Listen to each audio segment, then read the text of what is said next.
कधी भैडू आहे धपती ते गेले मोठा बैल आहे का मुंडकं उडवायला तुला आपला हरण्या आणि हे भैडूचे बैल माग त्याचे बैलगाडी मागं चलत नाहीत. नमस्कार मित्रांनो, बैलांना बांधले बैलगाडी लय बादल चल ना बादलला इथं मी गवत खायला टाकले आणि त्याला अगोदर बैलगाडीला बांधलं होतं तिथं टाकलं होतं खायला. पण आता बैलांना घेऊन चाललो मी तळ्यावर आणि तुम्हाला सांगतो आज श्रावण सोमवार ना तर त्याच्यामुळे बैलांना तळ्यावर धुवायला न्यायचं आहे. 2 बैलच न्यायचे फक्त, बाकीचे बघूया घरी आल्यावर. सकाळी गेलो होतो आदरकीचं ठिबक नीट करायला, लयच वेळ गेला ना तिकडंच तसंच पारूचा. मग मला वाटलं थोडं वेळच काम आहे काय, पण ते कामच लय 11 वाजेपर्यंत गेलं. मग आलो, आंघोळ वगैरे केली, जेवण वगैरे केलं आणि ह्यांना मी सकाळी खायला टाकूनच गेलो होतो बरं का सगळ्यांना. आणि बादलला पण आता बाहेर बांधले, आज बादल घरीच ठेवलं आहे कारण मला आदरकीच्या शेतात जास्त वेळ गेला म्हणून. आता मग जेवण वगैरे केले, आता बैलांना घेऊन चाललो, त्यांना पाणी वगैरे पाजले. थांब ना मागचं सरजे.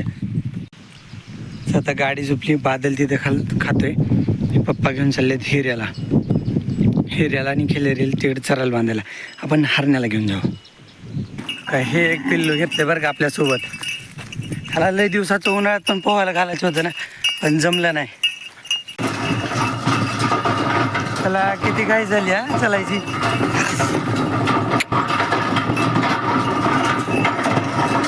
हिरे असं चालतच नाही बैलगाडी मागं. बैलगाडी डायरेक्ट पाण्याजवळच आणली. तेव्हा बाबांच्या म्हशी आत्ता बाबा बाहेर काढायला लागले त्यांना.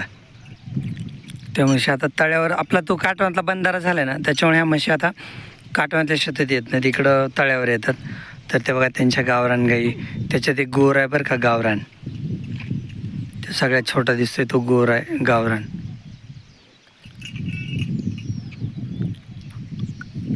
आणि बाकी मग म्हशी इकडं पाहूत्यात त्या हे पाण्यातलेच बुडाल्या. आपली बैलगाडी तो केली आज आणले हरण्याला. लय उन्हाळ्यातले कमेंट येतं त्या हरण्याला पोहायचं हरण्याला आणलं. माझ्या इथं आल्यावर लक्षात आलं गौरांगला पण आणायला पाहिजे होतं, गौरांग पण आला असता पोहायला. पण जाऊ द्या, नंतर कधीतरी बघू. सध्या कामाचे बैल तर धुवून घेऊ. आज सोमवार आहे, श्रावण सोमवारी धुवाच लागतात बैल. ते म्हशी बघा मग पाण्याच्या बाहेर निघले, ते परत पाण्यात गेल्या. ते बाबा आता त्यांना आवाज देत आहेत हळूहळू बाहेर निघा म्हणून. मग ते हळूहळू निघतील बाहेर. मस्त इकडं गुरं चरतात, परत दुपारी ज्या गायांना जेव्हा पाणी पितात तेव्हा पाणी पितात. म्हशी चारा खाऊन परत पोहतात पाण्यात. मला वाटतं त्या म्हशी पोहल्या तिथंच बैल पण नेहत वाटतंय. बघू आता भैडूला विचारून कुठे. भैडूचा लय दम्मानी कार्यक्रम असतो बघा. आलाय चलत आताशी. 2 बैल आणले त्यांनी पण. चला आता हरण्या चालला पाण्यात. हा खाट मला वाटतं हे इकडे रे. आता कसं आहे मित्रांनो, तलावाला पाणी कमी आहे बरं का, एवढंच पाणी आहे तलावात. त्याच्यामुळे आता पोहण्यासारखी जागा जरा मध्ये जावं लागते लईच. दावा देऊ का लांब का हा. बघा हरण्या गेला पाण्यात आता, आणि त्याला छाती इतकं पाणी असलं ना तरी बस होतं. हरण्या एकदम व्यवस्थित पोहतो छाती इतक्या पाण्यात पण. गोल गोल राऊंड मारायला ना, गोल फिरत आहे ते. हा झाला आता गार. थोडे पोहले ना बैल शांत होतात, म्हणजे त्यांचा स्टॅमिना संपत आला ना. मग बास इतक्या लांब काय. मस्त पैकी बरं का.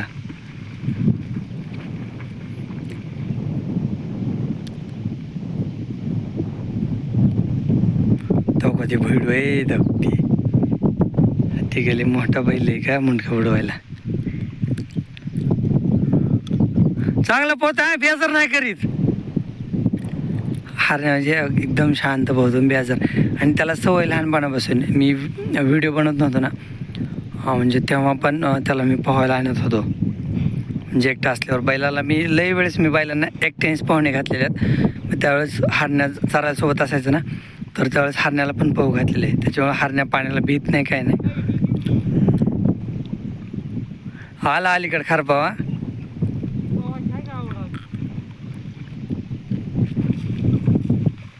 मस्त छान वाटतं त्यांना पण कधी कधी असं पोहायला द्यायलाच पाहिजे. त्या बाबांच्या म्हशी तो रोज पोहतात रोज.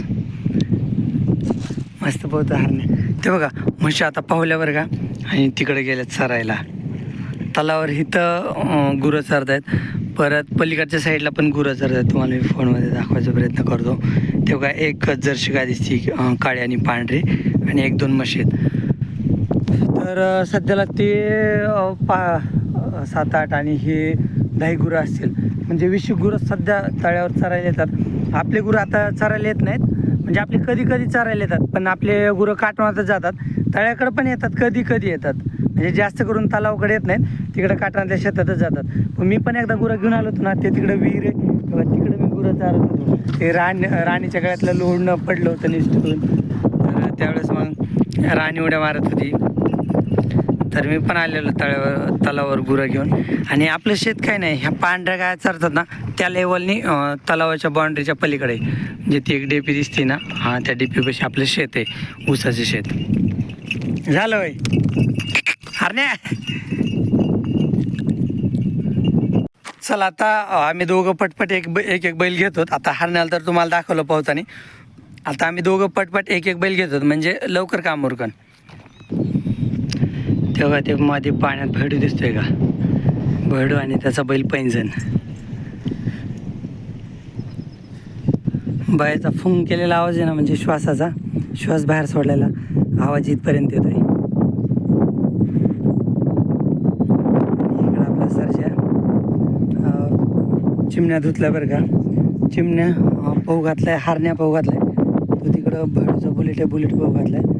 फक्त सरजा राहिलाय आणि पैंजण पण. आता भैडू थोडा चोळेल आणि परत एकदा त्याला पाण्यातून काढीन. तोपर्यंत मी सरजाला घेऊन जातो पाण्यापर्यंत. चला आता चाललो बैलगाडी घेऊन घरी. सगळे बैल धुवायचे झाले. बैल जागेवर वाळून पण दिले, म्हणजे जागेवरच सुकले होते. बैल सुकल्यावरच सुकले. मग बाजूला आपला हरण्या आणि हे भैडूचे बैल महाग. त्याचे बैलगाडी मागे चलत नाहीत. घरी आलो, बैलगाडी वळून ठेवली आणि हरण्यात गाडीलाच आहे. गौरंगला जास्तीचं घेतले गाडीला, म्हणजे तिकडे काटवणच्या शेतात जायचं आता बैलगाडी घेऊन. मग तिकडे गौरांगला गवत खायला. माझ्या लक्षात आलं नाही लवकर गौरांगला पण तळ्यावर न्यायला जमलं असतं. आता बस ह्या सोमवारी फक्त हे 3च बैल धुतलेत. दुसऱ्या सोमवारी मी घरीच बैल धुईन आणि सगळे बैल मग धुवू घरीच आपण. मी आलो आहे बादलला घेऊन काटवणल्या शेतात. आपली बैलगाडी येतेच मागून. मग बैलांना पण इकडं चरायला बांधायचं. गौरंग, हरण्या आणि बादलला पण आज इकडंच बांधायचं चरायला. इकडं आपला ऊस आहे बाजूला. तर न हे बघा, इथं बादल खातोय गवत. त्याचा लगाम पण तिथंच पोलवर ठेवला आहे आणि बादल इथं गवत खातोय. बादलच्या बाजूला इथं चिमण्या इथं गवत खातोय आणि सरजा बैलगाडीच्या पाठीमागं गवत खातोय. आणि गौरंग आणि हरणे आहेत ना, तर ते तिकडं पडकात बांधलेत, म्हणजे आपल्या विहिरीपाशी बहुतेक वाटते. तर मला माहीत नाही, मी बादलला घेऊन अगोदर पुढं आलो होतो ना, तर त्याच्यामुळे येतानाच पप्पांनी त्यांना बांधलं आहे. मग त्याच्यामुळे मला पण माहीत नाही गौरंग आणि हरण्या कुठं बांधलेत. पण आई म्हणली जागा बदलायची गरज नाही त्यांची, म्हणजे चांगल्या जागेवर बांधलेत. तेवढं गवत खाल्लं त्यांचं पोटच भरेल. आणि आई कापते इकडं गवत. तर हे बघा, आणि आपला ऊस भिजवायचं पण चालू आहे. हे बघा, इथं आईने पेंड्याच बांधून ठेवले. तो तुम्हाला कशा, हे बघा ही सिंगल पेंडी. तर अशा इथं 2-3 पेंड्यात समोर एका जागेवर गवत कापले आणि ऊसाला पाणी चालू आहे. कारण की तुम्हाला सांगतो, जवळपास 18 दिवस झालं पाऊस आलेला, त्याच्यावर पाऊसच आला नाही. म्हणजे थोडी भुरभुर येते, पण ती वरचीवर वाळून जाते. काय तेवढ्या पावसाने काय फरकच पडत नाही. पाऊस जरा मोठा पाहिजे. मग त्याच्यामुळे तुम्हाला मागच्या ह्याच्यातच नाही व्हिडिओत म्हटलं की पाऊसच पडत नाही. मला वाटते बहुतेक 30 तारखेला पाऊस पडला असेल. योगेश दादांची कमेंट पण आली, 30 तारखेला त्यांच्याकडे पाऊस पडत होता. आणि आपल्याकडं पण 30 तारखेला बहुतेक गुरुवार होता वाटते, गुरुवारी संध्याकाळी भरपूर पाऊस पडलेला आपल्याकडं पण. मग त्याच्यानंतर पाऊसच पडला नव्हता. आता सोयाबीन पिकं वगैरे सुकायला लागलेत. पण जिथं ॲडजस्ट होते तर तिथं आपण पिकांना पाणी देतो. म्हणजे फक्त अद्रक आणि ऊसालाच पाणी देतो आपण. ते ऊसाचं तिथून पाणी चालू आहे. आणि हे इकडं ह्या सऱ्यामध्ये थोडं थोडं पाणी चालू आहे. चिमण्याची जागा बदलली बरं का, मी पलीकडे बांधले त्याला. मित्रांनो, हे तुम्हाला लाकडं दिसत ना, तर हे लाकडं तोडलेत काटवण्यात आल्यानंतर. आणि ते आहेत ना, तुम्हाला सांगतो अंदाजे हे बघा ह्या साईजचे बनवायचे आहेत. हे मी पलीकडे फेकतो, म्हणजे तुम्हाला ते बघा त्या साईजचे लाकडं तोडायचे आहेत. कारण की ना, हे ऊसाला बाजूने तार लावायची. मग त्या ते लाकडं रोवायचे. त्या लाकडाला तारचं थोडंसं राऊंड घ्यायचं, एक राऊंड घ्यायचं आणि परत तार पुढे घ्यायची. आपल्याला डुकरं त्रास द्यायला लागले उसाला, तर त्याच्यामुळे ती तार लावून घ्यायची उसाला. उसात तर गवत तरलायचे, तुम्हाला मी मागच्या वेळेस दाखवलंच ना. उसात गवत तरलायचे, पण डुकरं पण नुकसान करायला लागलेत. त्याच्यामुळे मग तार लावून घ्यायची आज. म्हणजे आज नाही, आज लाकडं तयार करायचे तर एक हप्ता जातो आहे तार लावायला.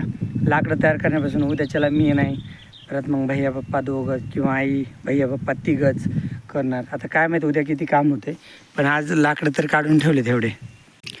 चला आता हरण्याची जागा बदलून घेतली.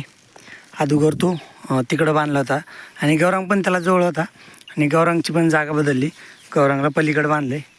मला वाटतं अलीकडे घ्यावं लागतं काय, तिकडं खात नाही काय तो. म्हणजे आत्तापर्यंत खात होता, पण मी हरण्याची जागा बदलल्यावर त्याला वाटलं हरण्याला घेऊन चाललो की काय. थांबा मला बघू देतो तिथं खातोय का. त्याला काय झालं, खाली खड्ड्यातून हरण्या दिसत नव्हता. नाही वाटते खात. परत एकदा जागा बदलावंच लागेल. तू वर कशाला गेला आहे बैल, सारखं इकडे बघतोय. त्याला वाटलं मी हरण्याला घेऊन चाललोय काय की. हरण्या तिथं खातोय. ह्या बैलाला परत मी आतल्या बाजूला आणलं, म्हणजे ह्याला कसं आता गुरं दिसतात ना, इथं खातोय. तिथं पण चांगलं गवत होतं खायला, पण त्याला वाटलं मी हरण्याला घेऊन चाललो काय की, म्हणून तिथं खातच नव्हतं गौरांग. आता कसं ना, मी ज्या दिवशी आत्ता फोन आहे ना, तर तिकडल्या बाजूला आपल्याला घराचा रोड आहे, रस्ता.